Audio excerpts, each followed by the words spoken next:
keselamatan yang kita rindukan bersama, bukan hanya di dunia ini, tetapi nanti keselamatan yang kita rindukan bersama ketika kita bersama dan bersatu dengan Bapa di surga. Dan persis apa yang membuat kita bisa selamat adalah hidup iman kita. Maka hari ini ketika Tuhan mengajak kita untuk setia senantiasa di dalam hidup beriman kita sungguh-sungguh mau menyerahkan dan menyatukan. Selalu dalam keadaan yang tidak baik-baik saja, bisa jadi juga dalam keadaan yang tidak selalu mudah, bahkan terus dihantam dengan kesulitan-kesulitan, dihantam dengan penderitaan-penderitaan. Tetapi persis disitulah kita diajak untuk semakin berani mengandalkan Tuhan, menyatukan segala macam perkara yang ada dalam hidup kita dengan penderitaan yang dialami oleh Yesus sendiri. Maka Bapak Ibu, Saudara-saudari terkasih, kita mohon rahmat Tuhan dalam Ekaristi ini, juga meneladan dari Santa Teresia dari Avila.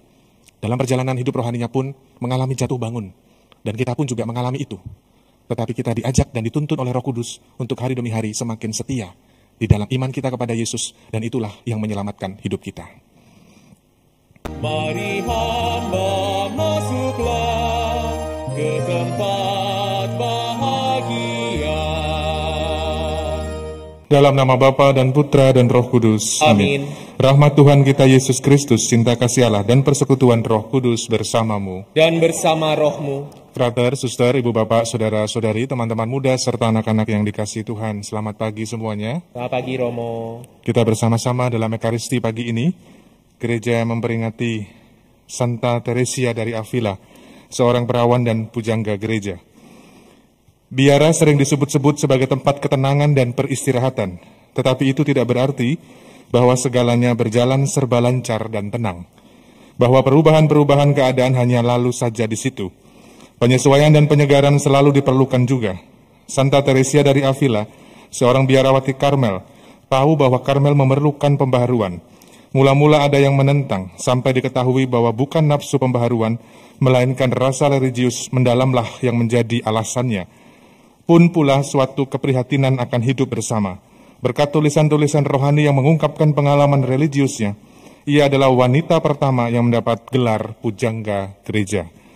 Marilah kita mengawal Ekaristi kita pada pagi hari ini, seraya kita memohon ampun di hadapan Tuhan atas segala dosa dan kelemahan kita, agar kita sungguh layak dan pantas merayakan misteri suci ini.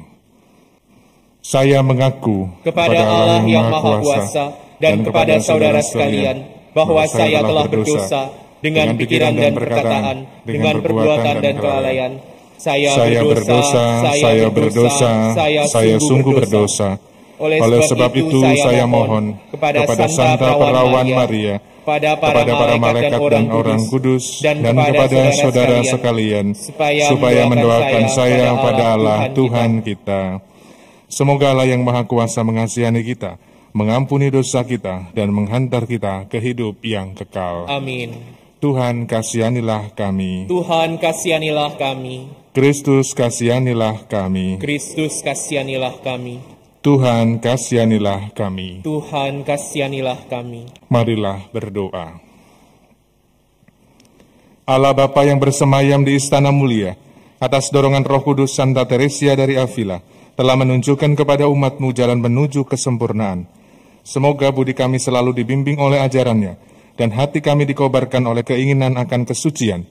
Demi Yesus Kristus Putra-Mu Tuhan dan pengantara kami, yang hidup dan berkuasa, kini dan sepanjang segala masa. Amin. Mari kita bertekun dalam firman Tuhan. Bacaan dari surat Rasul Paulus kepada jemaat di Efesus. Saudara-saudara, aku telah mendengar tentang imanmu dalam Tuhan Yesus dan tentang kasihmu terhadap semua orang kudus. Maka aku pun tidak berhenti mengucap syukur karena kalian, dan dalam doaku kalian selalu kukenangkan. Kepada Allah Tuhan kita, Yesus Kristus, yaitu Bapa yang Maha Mulia, aku mohon supaya kalian diberinya roh hikmat dan wahyu untuk mengenal Dia dengan benar, supaya Ia menjadikan mata hatimu terang, agar kalian mengerti pengharapan apakah yang terkandung dalam panggilannya, yaitu betapa kaya kemuliaan yang dijanjikan akan diwarisi oleh orang-orang kudus, dan betapa hebat kuasanya bagi kita yang percaya. Kekuatan itu sesuai dengan daya kuasa Allah yang berkarya dalam Kristus, yakni kuasa yang membangkitkan Kristus dari antara orang mati, serta menempatkan Dia di sisi kanan Allah dalam surga. Di situ Kristus jauh lebih tinggi dari segala pemerintah dan penguasa, kekuasaan dan kerajaan, serta tiap-tiap nama yang dapat disebut, bukan saja di dunia ini, melainkan juga di dunia yang akan datang. Segala sesuatu telah diletakkannya di bawah kaki Kristus, dan Dia telah diberikan Allah kepada jemaat sebagai kepala dari segala yang ada. Jemaat itulah tubuhnya, yakni kepenuhan dirinya, yang memenuhi semua dan segala sesuatu. Demikianlah sabda Tuhan. Syukur kepada Allah. Putramu kau beri kuasa atas buatan tanganmu. Putramu kau beri kuasa atas buatan tanganmu. Ya Tuhan Allah kami, betapa mulia namamu di seluruh bumi. Keagunganmu luhur mengatasi langit. Lewat mulut bayi dan anak-anak menyusu, kau permalukan lawan-lawanmu. Putramu kau beri kuasa atas buatan tanganmu. Jika aku melihat langitmu, buatan jarimu, bulan dan bintang-bintang yang kau pasang, apakah manusia sehingga engkau mengingatnya? Apakah anak manusia sehingga engkau mengindahkannya?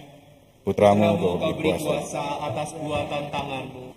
Alleluia, alleluia. Alleluia, alleluia. Roh kebenaran akan memberi kesaksian tentang aku, dan kalian pun harus memberi kesaksian sabda Tuhan. Alleluia, alleluia. Tuhan bersamamu Dan bersama rohmu. Inilah Injil suci menurut Lukas. Dimuliakanlah Tuhan. Sekali peristiwa, Yesus bersabda kepada murid-muridnya, "Barang siapa mengakui aku di depan manusia, akan diakui pula oleh anak manusia di depan para malaikat Allah. Tetapi, barang siapa menyangkal aku di depan manusia, ia akan disangkal pula di depan para malaikat Allah. Setiap orang yang mengatakan sesuatu melawan anak manusia, ia akan diampuni. Tetapi, barang siapa menghujat Roh Kudus, tidak akan diampuni. Apabila kalian dihadapkan kepada majelis atau pemerintah atau penguasa, janganlah kalian khawatir bagaimana dan apa yang harus kalian katakan untuk membela dirimu. Sebab pada saat itu juga, Roh Kudus akan mengajarkan kepada kamu apa yang harus kalian katakan."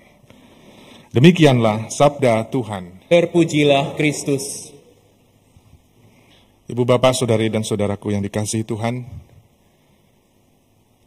di dalam perjalanan hidup kita sehari-hari, ketika kita mengalami keadaan yang dalam tanda petik baik-baik saja, ketika dalam hidup kita mengalami situasi yang menyenangkan atau menggembirakan, tentu bisa jadi hidup kita mengalami rasa syukur yang berlimpah-limpah. Kalau dalam kehidupan yang baik, keadaan sehat, kalau tidak mengalami rasa syukur berlimpah-limpah, kebangetan. Tapi bisa jadi juga, ketika aneka macam kesulitan, penderitaan yang kita alami, membuat kita mungkin kalau sekali atau dua kali masih oke. Tapi kalau itu berulang kali, dan acap kali yang satu belum selesai muncul yang lain. Penderitaan yang satu belum selesai muncul penderitaan yang lain. Acap kali di dalam doa-doa kita, "Romo, saya sudah rosario, saya sudah ekaristi, saya sudah ibadah." Dan persis saya ingat ketika saya bertemu dengan seseorang yang akhir-akhir ini mengalami kesulitan entah dalam fisiknya, atau juga mungkin dari sisi rohaninya mengalami kekeringan. Dan itu terus berminggu-minggu dialami seperti itu. Secara fisik mengalami sakit, akhirnya juga membuat hidup rohaninya, imannya bahkan, ada satu kalimat yang membuat saya, "Kok Tuhan buat seperti ini kepada saya ya Romo?" Dalam arti tertentu saya tidak bisa mengatakan banyak hal. Saya mencoba merefleksikan pengalaman itu, kalau seandainya itu pun boleh terjadi dalam diri saya, bisa jadi, saya juga akan mengatakan hal yang sama. Tuhan, kenapa ini terjadi kepada saya?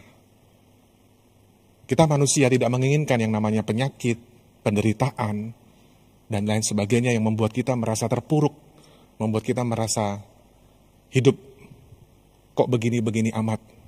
Padahal sudah pelayanan, sudah dibawa dalam doa, sudah ekaristi dan lain sebagainya.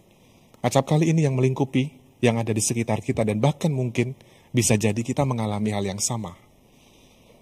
Ibu bapak saudara-saudari yang terkasih, ketika kita mencoba untuk terus bertahan, entah itu di dalam penderitaan, di dalam sakit penyakit yang kita alami, dan terus berani mengandalkan Tuhan di dalam setiap perkara hidup kita, persis disitulah kita sungguh-sungguh mau mensyukuri bahwa kita sungguh-sungguh didorong oleh kekuatan Roh Kudus dalam penyertaan Tuhan. Tetapi bisa jadi karena kita merasa tidak mampu, merasa lelah, merasa capek, merasa kehilangan harapan, secara tidak langsung iman kita menyangkal Tuhan. Mempertanyakan Tuhan ada di mana, dan itu pertanyaan yang sangat klasik tetapi sangat seringkali muncul. Mungkin tidak terucap, tetapi mungkin bisa jadi ada dalam hati kita. Ketika kita bertanya, Tuhan ada di mana? Kalau tidak hati-hati, kita sendiri pun, iman kita pun pelan-pelan akan tergerus. Sehingga kita mengalami yang namanya kekeringan rohani. Dan persis disitulah, Tuhan tidak akan membiarkan kita umatnya, manusia, ciptaannya, sengsara, dan tidak mendapatkan keselamatan. Ibu bapak, saudara-saudari yang terkasih, keselamatan yang kita rindukan bersama bukan hanya di dunia ini, tetapi nanti keselamatan yang kita rindukan bersama ketika kita bersama dan bersatu dengan Bapa di surga. Dan persis apa yang membuat kita bisa selamat ya adalah hidup iman kita. Maka hari ini ketika Tuhan mengajak kita untuk setia senantiasa di dalam hidup beriman kita sungguh-sungguh mau menyerahkan dan menyatukan. Selalu dalam keadaan yang tidak baik-baik saja, bisa jadi juga dalam keadaan yang tidak selalu mudah, bahkan terus dihantam dengan kesulitan-kesulitan, dihantam dengan penderitaan-penderitaan.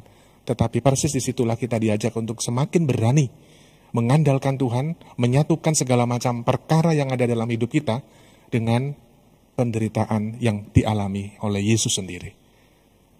Maka Bapak Ibu, Saudara-saudari terkasih, kita mohon rahmat Tuhan dalam Ekaristi ini, juga meneladan dari Santa Teresia dari Avila.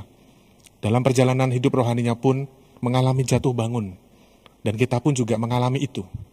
Tetapi kita diajak dan dituntun oleh Roh Kudus untuk hari demi hari semakin setia di dalam iman kita kepada Yesus, dan itulah yang menyelamatkan hidup kita. Marilah menyatakan misteri iman kita. Wafat-Mu Tuhan kami wartakan, kebangkitan-Mu kami muliakan, hingga Engkau datang. Marilah berdoa. Allah Bapa yang Maha Agung, keluarga-Mu ini telah Kau segarkan dengan santapan surgawi. Semoga kami seturut dengan teladan Santa Teresia dari Avila, selalu bergembira dan kuat di dalam setiap perkara hidup, selalu memuji kasih setia-Mu, demi Kristus Tuhan dan pengantara kami. Amin. Frater, Suster, Ibu Bapak, Saudara-saudari yang terkasih, terima kasih atas kebersamaan kita dalam Ekaristi pagi ini. Terima kasih kepada seluruh petugas liturgi yang sudah membantu, lektor, prodiakon, koster, tatib, pastior, tim AV, dan kita semua yang hadir baik di gereja maupun melalui live streaming. Mari kita bersama-sama terus semakin setia di dalam jalan Tuhan, apapun yang terjadi dan kita alami dalam hidup kita, hingga akhirnya kita didapati setia bersama dengan Tuhan. Kita akhiri ibadah kita dengan memohon berkat Tuhan. Tuhan bersamamu dan bersama rohmu. Allah Bapa yang Maha Baik senantiasa menyertai dan memberkati kita sekalian, dalam nama Bapa dan Putra dan Roh Kudus. Amin. Saudari dan saudaraku terkasih, pergilah, misa sudah selesai. Syukur kepada Allah.